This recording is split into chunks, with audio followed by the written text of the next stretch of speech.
ഹൈമവതി എവിടെയെങ്കിലും ഒക്കെ ഇരുന്ന് ഞാനീ പറയുന്നത് കേട്ട് ചിരിക്കുന്നുണ്ടാവും. ഒരു ചിരി കേട്ടോ.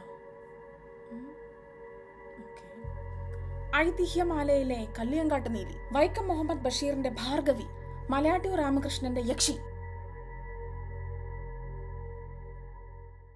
ഹലോ ആൻഡ് വെൽക്കം ടു ചിന്താവിഷ്ടയായ അമോഘയുടെ നെക്സ്റ്റ് വ്ലോഗ്. ഇന്നത്തെ വിഷയം യക്ഷിക്കഥ. നമ്മൾ മലയാളികൾ ഏറ്റവും അധികം നെഞ്ചിലേറ്റി കാതോർത്ത് കേട്ടിരിക്കുന്ന കഥകളാണ് യക്ഷിക്കഥകൾ. മലയാറ്റൂർ രാമകൃഷ്ണന്റെ യക്ഷി, വൈക്കം മുഹമ്മദ് ബഷീറിന്റെ ഭാർഗവി, ഐതിഹ്യമാലയിലെ കല്ലിയങ്കാട്ട് നീലി. നമ്മൾ സംസാരിക്കുന്ന വർത്തമാനങ്ങളിലും നമ്മൾ പറയുന്ന കഥകളിലും നമ്മുടെ ദൈനംദിന സംഭാഷണത്തിലും ഒഴിച്ചുകൂടാനാവാത്ത വാക്കുകൾ, പേരുകൾ ആണ് നീലി, ഭാർഗവി, യക്ഷി ഒക്കെ. എന്നാൽ ഇന്ന് ഞാനിവിടെ സംസാരിക്കാൻ പോകുന്നത് ഒരു പാവം യക്ഷിയെ പറ്റിയാണ്. നീലിയുടെയോ ഭാർഗവിയുടെയോ മലയാറ്റൂരിൻ്റെ യക്ഷിയുടെയോ അത്രയൊന്നും റീച്ചില്ലാത്ത ഒരു പാവം യക്ഷി, ഹൈമവതി. കേട്ടിട്ടുണ്ടോ നിങ്ങൾ ഹൈമവതി കുളത്തിനെ പറ്റി? 500 ഏക്കറിൽ പരന്നു കിടക്കുന്ന തിരുവനന്തപുരത്തുള്ള കാര്യവട്ടം ക്യാമ്പസിനുള്ളിലാണ് ഹൈമവതി കുളം സ്ഥിതി ചെയ്യുന്നത്. എൻ്റെ അച്ഛനും അമ്മയും ഒക്കെ കാര്യവട്ടം യൂണിവേഴ്സിറ്റിയിൽ പഠിച്ചതും റിസർച്ച് ചെയ്തതും ജോലി ചെയ്തവരും ഒക്കെ ആയതുകൊണ്ട് തന്നെ എൻ്റെ കുട്ടിക്കാലത്തിൻ്റെ വലിയൊരു പങ്ക് വഹിച്ചിരുന്നു കാര്യവട്ടം ക്യാമ്പസ്. അതിൻ്റെ കൂടെ തന്നെ അതിനെ ചുറ്റിപ്പറ്റിയുള്ള ഹൈമവതി കുളത്തിൻ്റെ പ്രേതകഥകളും. അവരൊക്കെ സ്വന്തം ഹോസ്റ്റൽ ജീവിതത്തിനെ പറ്റിയും പഠനകാലത്തിനെ പറ്റിയൊക്കെ പറയുമ്പോൾ പറഞ്ഞിരുന്ന ഒരു ഭയാനകമായ കഥയായിരുന്നു ഹൈമവതി കുളത്തിൻ്റെ കഥ. പിന്നെയുള്ള കാലത്ത് ഒരുപാട് വർഷങ്ങൾക്ക് ശേഷം ഞാൻ തിരുവനന്തപുരം ടെക്നോ പാർക്കിൽ ജോലി ചെയ്തിരുന്ന കാലത്തും ഞാൻ കേട്ടു ഹൈമവതി കുളത്തിനെ പറ്റിയുള്ള കഥകൾ. കേട്ടതൊക്കെ വിഭ്രമിച്ചു പോകുന്ന പോലത്തെ കഥകൾ. ഉള്ളതാണോ ഇല്ലാത്തതാണോ ഒന്നും എനിക്കറിയില്ല. ഒരുപാട് ഇതേപ്പറ്റി വായിച്ചു മനസ്സിലാക്കാൻ ശ്രമിച്ചെങ്കിലും അങ്ങനെ ഇതേപ്പറ്റി ഇൻ ഡെപ്ത് സംസാരിക്കുന്ന ആർട്ടിക്കിൾസ് ഒന്നും എനിക്ക് കാണാൻ സാധിച്ചില്ല. എന്നാലും ഒരുപാട് പത്രവാർത്തകളൊക്കെ കണ്ടു, കൊച്ചു കൊച്ചു റിപ്പോർട്ട്സ്.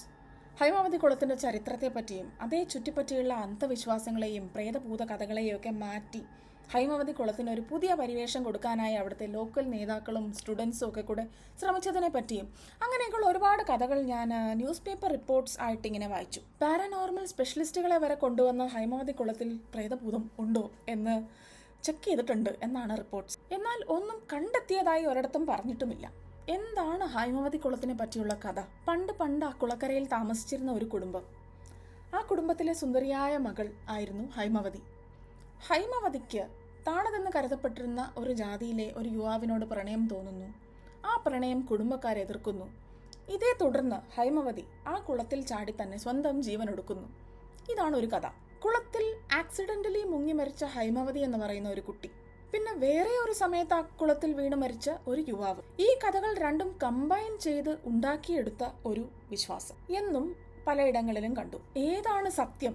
ഇങ്ങനെ വല്ലതും നടന്നിട്ടുണ്ടോ? ഇതിനെപ്പറ്റിയൊക്കെ ആധികാരികമായി സംസാരിക്കാൻ ആരുണ്ട്? ടെക്നോ പാർക്കിന്റെ ബാക്ക് ഗേറ്റിന്റെ അടുത്തുള്ള വഴി കടന്നു പോകുന്നത് കാര്യവട്ടം ക്യാമ്പസിലൂടെയാണ്, ഹൈമവതി കുളത്തിന്റെ അടുത്തായി എന്ന് പറയപ്പെടുന്നു. ചില ആളുകൾ പലപ്പോഴായി തങ്ങൾക്കുണ്ടായ വിചിത്ര അനുഭവങ്ങൾ ഷെയർ ചെയ്തിട്ടുണ്ട്. ആ ഇരുണ്ട വഴിയിൽ കൂടെ രാത്രി സഞ്ചരിച്ചിട്ടുള്ള പലർക്കും പല ഭയാനകമായ അനുഭവങ്ങളും ഉണ്ടായതായി വായിച്ചു. സ്കൂട്ടറിൽ പോകുമ്പോൾ കുറച്ചകലെയായി ഭീമാകാരമായ ഒരു രൂപം, 3 ആൾ പൊക്കത്തിൽ ഭീമാകാരമായ ഒരു രൂപം, ഇരുളിൻ്റെ മറവിൽ കൂടെ ഇങ്ങനെ ഒരു രൂപത്തെ കണ്ടതായി പലരും പറയുന്നു. ആ പരിസരത്ത് താമസിക്കുന്ന ക്വാർട്ടേഴ്സിലും ഹോസ്റ്റലിലും ഉള്ളവർ കേട്ടിട്ടുള്ള വിചിത്രമായ ശബ്ദങ്ങൾ, അവരനുഭവിച്ചിട്ടുള്ള ഭീതി, വിചിത്രമായ അനുഭവങ്ങൾ, അതേപ്പറ്റിയും പലരും പറയുന്നുണ്ട്. ഇതേ അനുകൂലിച്ചും പ്രതികൂലിച്ചും ഒക്കെ ഒരുപാട് കമൻറ്റുകൾ അതിൻ്റെ താഴെ വരുന്നു. ഇതൊക്കെ അന്ധവിശ്വാസമല്ലേ? എന്തിനാണ് ഇങ്ങനെയുള്ള കഥകളൊക്കെ പറയുന്നത്? വേറെ എത്രയോ നല്ല കഥകൾ ഇരിക്കുന്നു. എന്നാലും നമ്മൾ കറങ്ങിത്തിരിഞ്ഞ് എങ്ങനെയെങ്കിലും ഒരു പ്രേതകഥയിലേക്ക് തന്നെ തിരിച്ചു വരും അല്ലേ? അന്ധവിശ്വാസം തന്നെ ആയിരിക്കും. എന്നാലും ഇങ്ങനെയുള്ള കഥകൾ കേൾക്കുമ്പോൾ നമ്മൾ പോലും അറിയാതെ നമ്മളൊന്ന് വിറച്ചു പോകും. രാത്രിയിൽ പുറത്തിറങ്ങാനും ഭയക്കും. എന്തിന്? സ്വന്തം വീട്ടിനകത്ത് ഒരു മുറിയിൽ നിന്ന് അപ്പുറത്തെ മുറിയിലോട്ട് പോകാൻ വരെ ഭയക്കും അല്ലേ?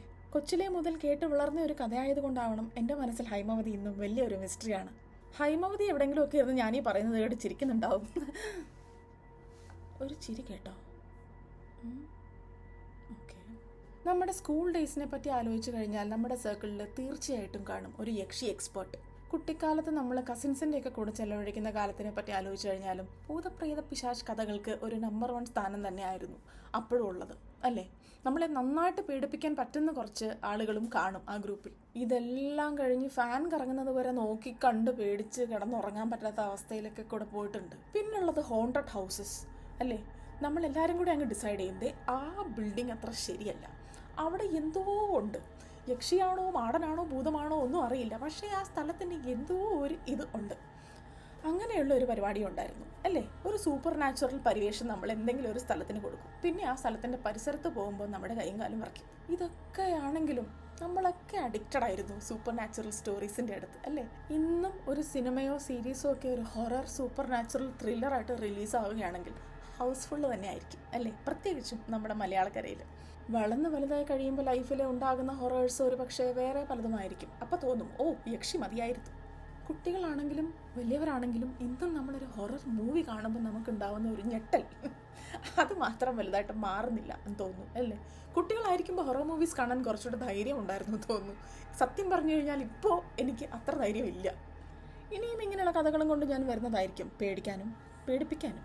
അപ്പോൾ ശരി പ്രിയപ്പെട്ടവരെ, പോകാൻ സമയമായി. ഇന്നത്തെ കഥ ഇഷ്ടപ്പെട്ടുവെന്ന് ഞാൻ വിശ്വസിക്കുന്നു. ഇങ്ങനെ ഹൊറർ സ്റ്റോറീസ് ഇഷ്ടമുള്ള കൂട്ടുകാരുണ്ടെങ്കിൽ ഈ കഥ ഷെയർ ചെയ്യൂ. നിങ്ങൾക്ക് ഈ കഥ ഇഷ്ടപ്പെട്ടെങ്കിൽ ലൈക്ക് ചെയ്യൂ. എൻ്റെ ചാനൽ ഇതുവരെ സബ്സ്ക്രൈബ് ചെയ്തില്ലെങ്കിൽ സബ്സ്ക്രൈബ് ചെയ്യൂ. അടുത്ത വിഷയത്തെപ്പറ്റി ഓർത്ത് ചിന്താവിഷ്ടയായി ഞാൻ തിരിച്ചു വരുന്നത് വരെ ബൈ ബൈ.